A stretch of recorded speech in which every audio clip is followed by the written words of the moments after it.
thought I would jump on real quick and tell you about our handwriting in our homeschool. And if you don't know me, I have a 9-year-old that would be a 4th grader, a 6-year-old that would be a 1st grader, and then a 3-year-old. So let's go ahead and look at my curriculum choices. So this is my 9-year-old's handwriting stuff. And handwriting for her is so conflicting to me because she loves to write, and she will write and write. She'll write awesome stories, she'll write letters, notes to people. She loves to write, but she doesn't like to take the time to make it look good, and her handwriting can be absolutely atrocious. I'll give you a 9-year-old, like a 4th grader. Okay, she just wants to just fly through and write things. I mean, this right here is something very often that she does. It's just atrocious, but she loves to write, and so I hate to like force her into writing really nicely, because then she says, oh, my hand hurts and takes too much concentration, I don't want to write anymore. And I don't want to do that to her. I don't want to make her not want to write. So it's really hard for me to want to correct too much her handwriting, but I know we have to because it's atrocious. It's terrible. But I do want to show you. She made me this cute note the other day. I just have to show it.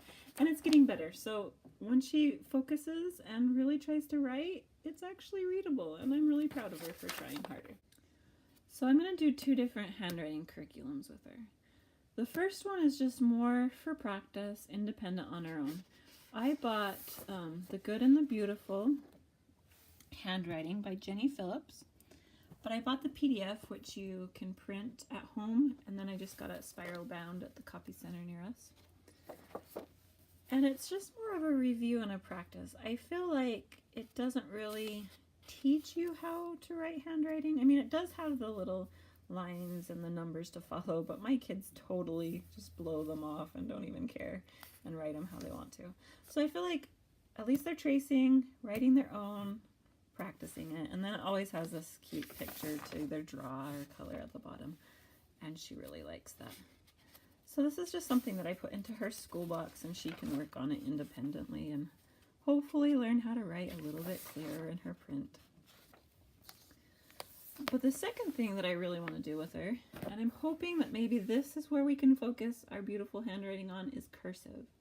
Now, let's see, The Good and the Beautiful, it does go into cursive back here, but again, I don't feel like it really teaches you how to do the cursive. It just kind of, well, here's cursive, follow it and trace it, which is wonderful for independent practice. But I think for learning how to write cursive, that we needed something different. So I bought this, it's called The Rhythm of Handwriting, and it's Logic of English. And I was super impressed when I bought this book. So I bought the book from Rainbow Resource Center online, and I was super impressed with them. I ordered it, and it was supposed to come Thursday, but it's Tuesday, and it's already here. So you guys, I am just super impressed with this book. It was $10, super thick, really high quality, I feel like, and I'm really excited. So I'm hoping that we can teach my daughter cursive, and that can be her handwriting that she does well at and is beautiful at, and maybe she's more into the curved writing. I don't know. We're gonna try it out. We haven't started yet. So inside, I'll just show you, it kind of goes over a little bit of how to teach it. And then it starts off with lowercase cursive letters. Teaches you how to identify the lines. And these are called swing letters, which I had no idea that there was different types of letters in cursive, but apparently they each have their own little category. And it tells you the parts that swing letters use. And it has a big, this one's really big, it's about the size of the page, line that you can practice with your fingers. So big, big swoops.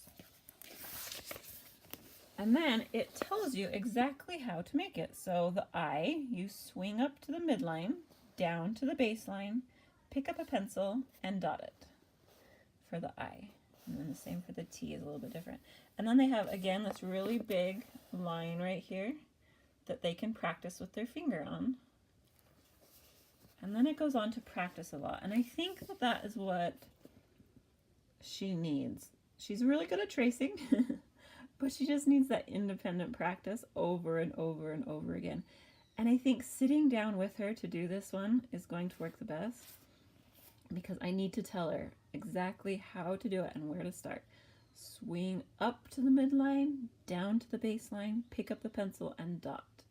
And I think that we missed out on telling her how to create some of her letters in print. She makes some really wonky decisions. Her F's are really funny. She makes a line first, comes back up. So it's almost like a giant R.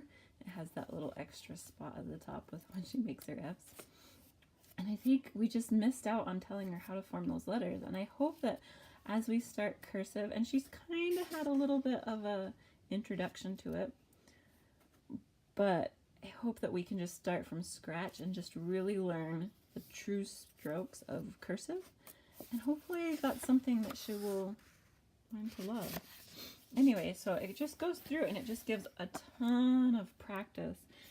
And I know that it's not gorgeous and colorful and not terribly fun, but I think that just that all this extra practice on forming, and it has numbers in the back, forming these cursive letters and exactly how to do it, because it reads it out for you. So it tells you what to do, and just saying those will help her out. I'm really excited about this book, you guys. So that is my 9-year-old's handwriting. So this is my 6-year-old's handwriting, and he has some awesome handwriting, and I can't really take credit for it. He went to public school for kindergarten, and his teacher was, I really liked her, but she was super strict when it came to writing perfect and coloring perfect. Like, the kids could not pass anything off until it was great. They probably went through tons of erasers in that classroom. But his handwriting is superb, and I love it, and I just pray that it will stay that way. So we do handwriting in 2 different ways. Again, I have Jenny Phillips' handwriting. I believe that my daughter was on level 3, and this is level 1, but I can't be sure, I can't remember. But this is his handwriting, and it's independent. It's in his school box. He does it by himself, and I like it. He likes it. He loves the pictures. He likes to color and draw his own thing. It's never a fight to have him do this, and it's short and simple. He just does 1 page. The second way that we do handwriting with him is from The Good and the Beautiful. And when it says to dictate, right here, the following words, that's when we work on our handwriting, as well as our spelling and learning the things that we need to learn in that lesson. So I give him a piece of lined paper like this, and then I have him dictate. And this is when I can really focus on and see how he's forming the letters and make sure he's forming them correctly. Like this J right here. It was backwards, so we crossed it off. We could have erased it, but for some reason that day he decided he wanted to cross it off. And then we tried it again, and we corrected it and made it the right direction. And finally, my 3-year-old. Technically, she does not need handwriting, but since Big Sister and Big Brother are doing it, she wants to do something too. And it's a good little way just to get her started. Her pencil grip right now is just a fist grip with her pencil. We're working on that, but I'm really not worried about it. I know she's young, and it's just for fun. So this is a fun little way to help her to get to know her name. It's called our name folder, and she does her little name puzzle and puts the letters on to match them. And then after she's matched them all, we pull them down and say the letters that they are. So we'd go S, A, and so forth. And then, and all these letters just slip inside this plastic sleeve when we're done. And then on the back, I have her name traced. Now her name is Sarah Lynn, but I decided just to start with Sarah. I put a little green dot for where she should start tracing, and the red dot is where she should end. And she does actually pretty good at tracing these, and she really enjoys it. And sometimes she says, I want to do the whole thing. So she'll do the whole name. I also have these fun worksheets that I created that we work on too. And they're just the lowercase letters. We practice the parts of the letters. And they're just tracing, and then she traces the letters. And down at the bottom, I have a bunch of letters that she can tell me the sounds of each letter. And also the sound that ducks make, because letters make sounds and ducks make sounds and animals make sounds. So I have these for each letter of the alphabet.